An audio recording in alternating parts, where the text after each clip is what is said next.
Adapun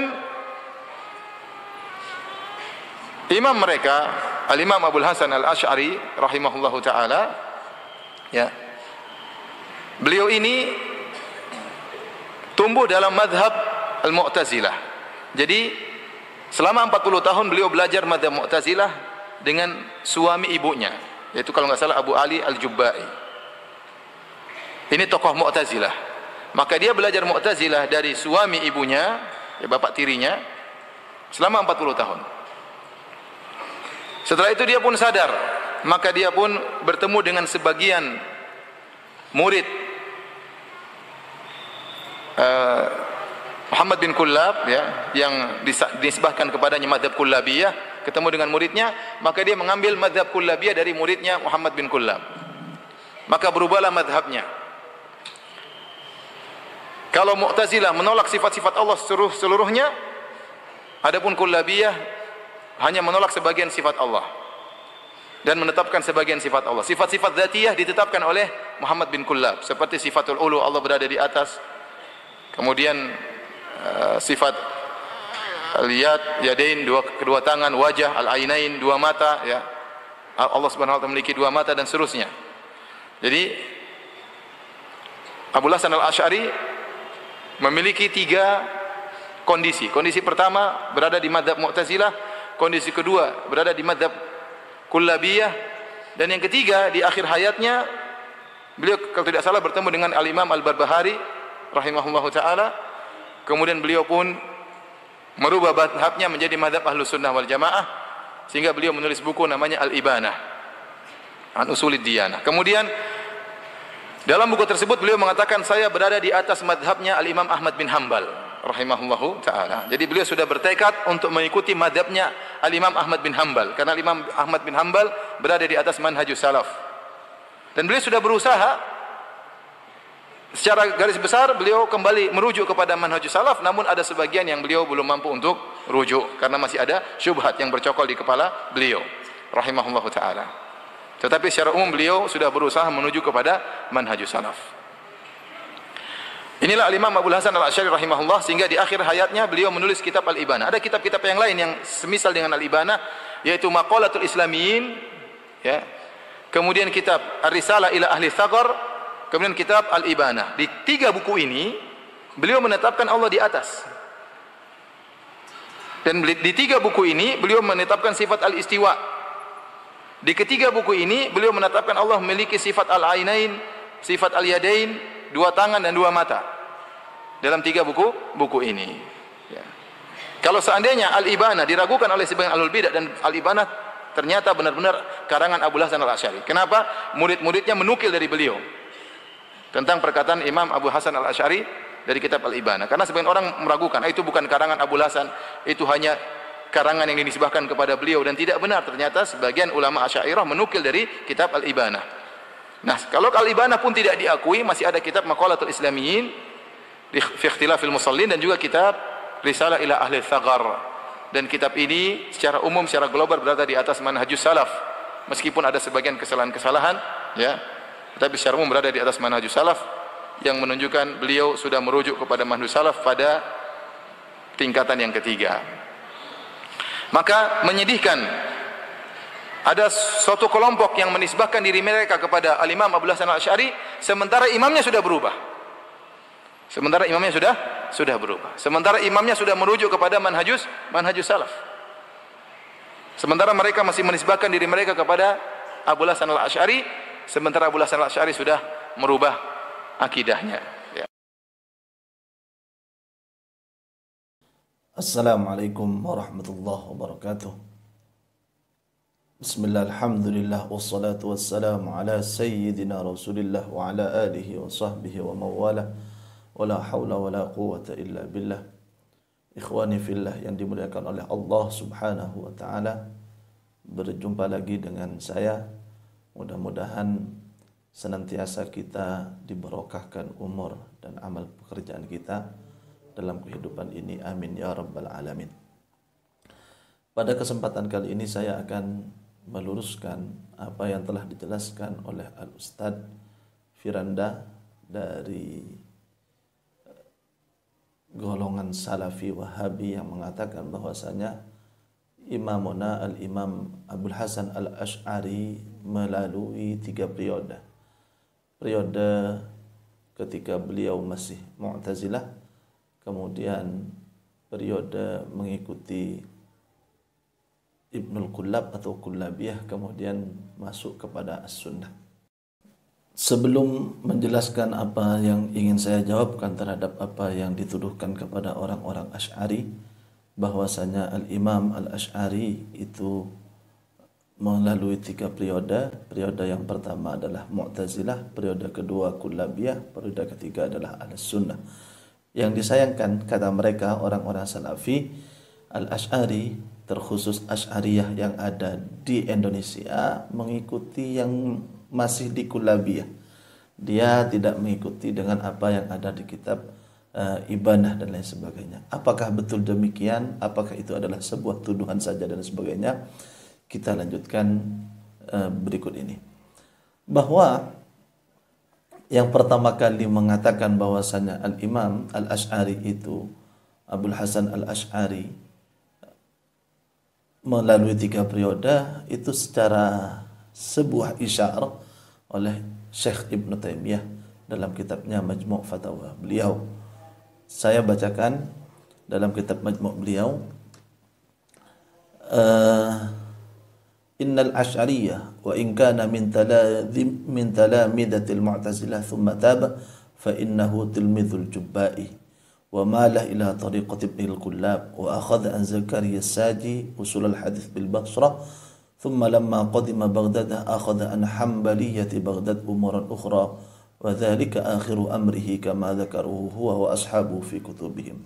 Jadi Ibnu Taimiyah tidak menyebutkan dia melalui 3 periode, hanya ada sedikit isyarah bahwa beliau Al-Imam Al-Asy'ari melalui 3 periode. Periode Mu'tazilah, malah ila tariqati Ibn al-Kullab, kemudian akhadha an Hanbaliyati Baghdad. Jadi ada 3 periode. Namun yang sharih itu menjelaskan adalah Syekh Dhahabi dalam kitabnya Al-Arsh. Syekh Dhahabi menjelaskan tentang Imam Abul Hasan Al-Asy'ari. Beliau berkata, Ulidal Asy'ari sanata 60 wa 200 wa mata sanata 24 wa 300 bil Basrah rahimahullah wa kana mu'taziliyan thumma tab. ووافق أصحاب الحديث في أشياء يخالفون فيها المعتزلة ثم وافق أصحاب الحديث في أكثر ما يقولونه وهو ما دوناه عنه من أنه نقل إجماعهم على ذلك وأنه موافق لهم في جميع ذلك فله 3 أحوال حال كان معتزليا وحال كان سنيا في البعد دون البعد وحال كان في غالب الأصول سنيا وهو الذي علمناه من حاله فرحمه الله وغفر له ولسائر المسلمين. Jadi kemudian setelah Al-Imam Al-Dhahabi ini, ada Syekh Al-Imam Ibnu Katsir juga menyebutkan dengan kondisi ini. Jadi ini memang satu jalur dari Ibnu Taimiyah ke Imam Al-Dhahabi dan Imam Ibnu Katsir. Namun kami akan menjawabnya dengan 3. Ada sebanyak 6 poin. Poin yang pertama adalah tidak ada yang tidak tahu Al-Imam Al-Asy'ari. Beliau, terjemah beliau, biografi beliau ditulis oleh para ulama dengan sangat sempurna. Kisah-kisah beliau ditulis dengan sangat sempurna. Bahkan murid-murid beliau, ashab-ashab beliau, dan pembela-pembela beliau, termasuk ashabul ashab sampai sekarang itu tidak putus-putus, sampai kepada kami alhamdulillah melalui guru-guru kami, adalah orang yang sangat masyhur, terkenal karena beliau adalah seorang yang mempunyai hujjah yang sangat kuat dan menjadikan orang-orang Mu'tazilah menjadi tidak bisa berkutik lagi setelah ada Al-Imam Al-Asy'ari. Jadi yang pertama, kenapa dakwahan ini tidak benar? Bahwa Al-Imam Al-Asy'ari menurut kita hanya melalui 2 periode. Periode Mu'tazilah, kemudian periode Sunnah. periode sebenarnya. Al-Imam Al-Asy'ari sangat masyhur. Akan tetapi sebelum Syekh Ibn Taimiyah yang beliau wafat pada tahun 728, sedangkan Al-Imam Al-Asy'ari wafat pada 324. Berapa? Ada sekitar 400 tahun lebih terpisah. Tidak ada yang mengatakan Al-Imam Al-Asy'ari melalui 3 periode, tidak ada. Mereka menyebutkan hanya 2 periode, dari i'tizal menuju ke sunnah. Saya bacakan di antara adalah ashab beliau, Al-Imam Abu Bakar Ibn Furaq. Al-Imam Ibn Bakar Ibn Furaq di antara murid dari Abul Hasan Al-Bahili, Abdullah Ibn Ja'far Al-Asbahani, yang merupakan murid-murid dari Syekh Abul Hasan Al-Asy'ari. Beliau wafat pada tahun 406 Hijriah. Beliau berkata, intaqala Syekh Abul Hasan Ali ibnu Ismail Al-Asy'ari radhiyallahu taala anhu min madhahibil Mu'tazilah ila nusrati madhahibi ahli sunnah wal jamaah bil hujajil aqliyah wa sannafa fi dhalikal kutub. Sejarahnya bahwa Imam Abul Hasan Al-Asy'ari pindah dari Mu'tazilah menuju madhab ahli sunnah wal jamaah. Itu Ibnu Qalliqan dalam kitabnya Wafayatul A'yan, beliau wafat pada tahun 679 Hijriah. Beliau berkata, huwa sahibul usul wal qa'im bi nusrati madhhabis sunnah. Wa kana Abul Hasan awalan mu'taziliyan thumma taba min al-qawl bil 'adl wa khalq Qur'an fil Masjidil Jami' bil Basrah yaum al-Jumu'ah. Jadi setelah taubat itu langsung menuju ke sunnah. Terus Ibnu Khaldun menjelaskan seperti itu juga. Ila an dhahara Syekh Abul Hasan Al-Asy'ari wa nadhara ba'da masyaikhatihim al-Mu'tazilah fi masail as-salah wal aslah. Sampai baru Mu'tazilah itu tidak dapat berdiri lagi, kalah dan tidak bisa berhujjah setelah Abul Hasan Al-Asy'ari mendebati guru-guru orang-orang Mu'tazilah dan farafadha tariqatahum. Syekh Abul Hasan Al-Asy'ari keluar dari jalan Mu'tazilah wa kana ala ra'i Abdullah bin Sa'id bin Kullab wa Abil Abbas Al-Qalansi wal Harith Al-Muhasibi min atba'is salaf wa ala tariqis sunnah. Ini sangat jelas. Kemudian beliau mengikuti Ibnul Kullab, Abil Abbas Al-Qalansi, Harith Al-Muhasibi, termasuk Imam Ahmad dan lain sebagainya. Orang-orang tersebut adalah ala tariqatis sunnah, ala tariqatis sunnah. Jadi yang kita tahu Ibnul Kullab, beliau itu adalah orang yang mempunyai tariqah Ahlus Sunnah wal Jamaah. Dan bisa kembali dilihat oleh Ustadz Firanda atau yang lain di kitab Tarikhul Baghdad tentang biografi Imam Asy'ari, di kitab Tabaqatus Syafi'iyah milik Imam As-Subki, Syadratul Dhahab Ibn Imad, Al-Kamil Ibn Athir, dan Tab'in Kadhibil Muftari Ibn Asakir, Tartibul Madarik Qadiyah, Tabaqatus Syafi'iyah Ibn Qadi Syuhbah, Tabaqatus Syafi'iyah lil Asnawi, wa Tibaj Al-Mudhahhab Ibn Farhun, wa Mir'atul Jinan Liyafi wa ghairiha. Ala kulli hal bisa dilihat bahwa semua sepakat Imam Asy'ari hanya mempunyai 2 periode, Mu'tazilah dan Sunnah. Yang selanjutnya, poin yang kedua, kalau memang Al-Imam Al-Asy'ari betul-betul mempunyai 3 periode. Periode yang pertama Mu'tazilah, Kullabiyah, lalu Sunnah. Nah, mereka orang-orang Wahabi menganggap Ibnu Kullab bukan Ahlus Sunnah.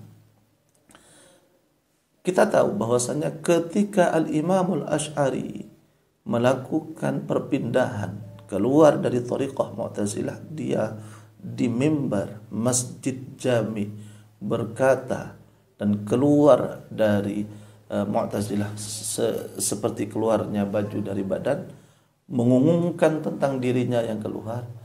Adakah satu referensi saja dari ulama-ulama yang semasa atau sesudahnya pernyataan Imam Asy'ari yang mengatakan bahwa beliau keluar dari Kullabiyah dan pindah ke Ahlus Sunnah wal Jamaah? Tidak ada. Tidak ada pernyataan yang menjelaskan bahwasanya Al-Imam Al-Asy'ari keluar dari itu dari Kullabiyah menuju Ahlus Sunnah. Karena memang Al-Kullabiyah atau beliau Ibnul Kullab adalah Ahlus Sunnah wal Jamaah. Coba bisa dilihat dari orang-orang Ashabul Asy'ari, Abu Bakar Al-Baqillani dalam kitabnya Insaf Tamhid tidak ada penyebutan bahwa beliau pindah dari Kullabiyah menuju Sunnah. Terus Ibnu Furad, Abu Bakar Al-Qaffal Asy-Syasi, Abu Ishaq Asy-Syarazi, Abu Bakar Al-Baihaqi dan semua ashab-ashab beliau tidak ada yang menyebutkan itu. Karena memang itu tidak ada.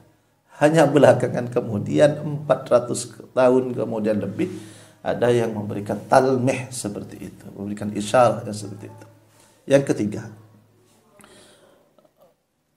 mendebati hujjah yang menyalahkan apa yang telah dikatakan Ustaz Firanda bahwa melalui 3 periode dan menganggap bahwa kita Asy'ariyah yang sekarang itu hanya mengikuti Asy'ari ketika Kullabiyah, tidak mengikuti Ahlus Sunnah wal Jamaah. Baik. Anggaplah benar bahwasanya kitab Ibanah itu adalah karangan yang terakhir dari Al-Imam Al-Asy'ari. Walaupun kita mengetahui dengan beberapa referensi yang jelas bahwa karangan Al-Ibanah itu adalah karangan sebelum akhir. Karangan yang terakhir itu adalah kitab Al-Luma', karangan Al-Imam Al-Asy'ari. Dan seterusnya, anggaplah Al-Ibanah itu yang terakhir. Namun ayo kita lihat di dalam kitab Ibanah. Di dalam kitab Ibanah itu apa yang ada di dalam Ibanah itu sama persis dengan apa yang menjadi akidah Ibnu Kullab dan sama dengan akidah yang dilakukan oleh Al-Imam Ahmad Al-Muhasibi dan imam-imam lain, karena mereka semua Ahlus Sunnah wal Jamaah. Kita akan menyebutkan apa yang dikatakan oleh Al-Imam Ibnu Hajar Al-Hafidh dalam kitabnya Lisanul Mizan. Setelah beliau menyebutkan perkataan Ibnu Nadim, Al-Hafidh berkata, Ibnu Hajar berkata, yuridu man yakunu ala tariqati salaf fi tarki at-ta'wil lil ayat wal ahadits al muta'alliqah bi sifat wa yuqalu lahumul mufawwidah. Dikatakan bahwa mereka itu adalah ahlut tafwid yang tidak mentakwil sebagaimana jumhur ulama salaf. Wa ala tariqatihi, atas cara dan metode inilah, metode Ibnul Kullab inilah, Masya al-Asy'ari fi kitab al-Ibanah, Al-Imam Asy'ari dalam kitab Al-Ibanah berjalan dan menulis dan mengikuti metode beliau. Metode tidak mentakwil, akan tetapi beliau mengikuti jumhur salaf. Jumhur salaf yakni yumirruha kama ja'at, setiap ayat-ayat sifat itu dilalui saja, tidak dimaksudi, tidak diberi makna sebagaimana dilakukan oleh orang-orang Wahabi. Adapun pernyataan Ustaz Firanda yang mengatakan bahwasanya kitab Ibanah itu tidak diakui, bukan masalahnya tidak diakui bahwa itu adalah karangan Imam Abul Hasan Al-Asy'ari, tapi ada madsus, ada yang disisipkan yang tidak benar sebagaimana disebutkan oleh Al-Alamah Al-Kautsari. Beliau berkata, "Wan nuskhatul matbu'ah fil Hindi min al-Ibanah nuskhatun musahhafa muharrafa tala'abat biha al-aidi al-athimah fayajibu i'adatu tab'iha min aslin mawthu."